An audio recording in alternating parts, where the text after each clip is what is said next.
Balanço geral. Ontem, você lembra que nós recordamos um assunto que aconteceu em 2008, aquele desaparecimento da criança de 2 anos, depois de 16 dias, a criança foi encontrada morta no interior de Xaxim e a gente anunciou ontem, estaremos acompanhando todos os detalhes do júri da mulher que é acusada de ter participado da morte, então, do menininho Genilson Vieira, de 2 anos. Pois é, Ederson Moraes, venha pro balanço, você foi a Xaxim, juntamente com o Maurão Padilha. O que aconteceu lá, Ederson? Boa tarde, seja bem-vindo.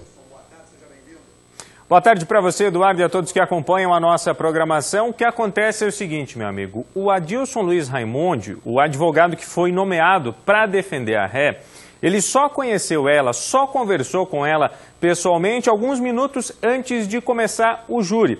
Ele foi nomeado recentemente, o advogado que vinha fazendo a defesa abriu mão de fazer esse trabalho e aí o Adilson acabou assumindo essa missão. Conversou com ela alguns minutos antes e ele já imaginava, já trabalhava com essa possibilidade e confirmou o fato de ela ter problemas mentais no entendimento dele. Ele disse, ó, não tem condições, ela não fala coisa com coisa. E aí chamou o promotor e também a juíza para acompanhar uma entrevista antes de começar o júri, para acompanhar uma conversa com ela.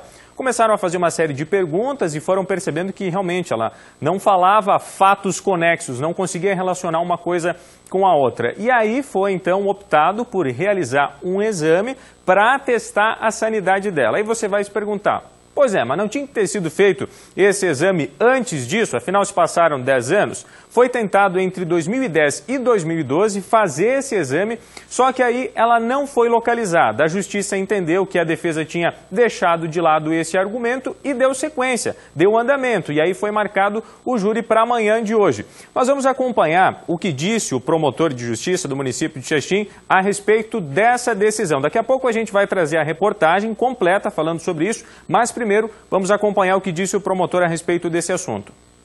Uma entrevista a partir da questão de ordem feita pela defesa, ela aparentou que no momento não está no pleno uso de suas faculdades mentais.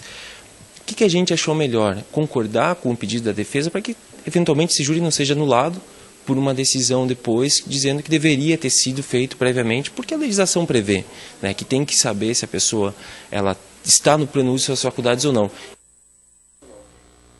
Pois é, então aí o que acontece? Vai ser feito esse exame para se entender se naquela época ela tinha esses problemas, se eles de fato existem, se eles surgiram depois, tudo isso vai precisar ser verificado com um psiquiatra em Florianópolis. Por enquanto ela é levada para uma clínica de custódia até ocorrer esse exame para não ter o risco de ela simplesmente desaparecer de novo. Então tem essa situação agora para definir e aí depois vai ser visto se vai ser feito o júri ou não. Mas tudo isso a gente vai trazer daqui a pouco também na reportagem completa a respeito desse assunto. E o detalhe é o seguinte, o que será que os pais do menino de 2 anos acharam dessa decisão? A gente vai trazer a entrevista com eles daqui a pouco na nossa programação, na reportagem completa falando sobre esse assunto. Depoimento dos pais depois dessa decisão da suspensão do júri em Xaxim. Eduardo, eu volto com você.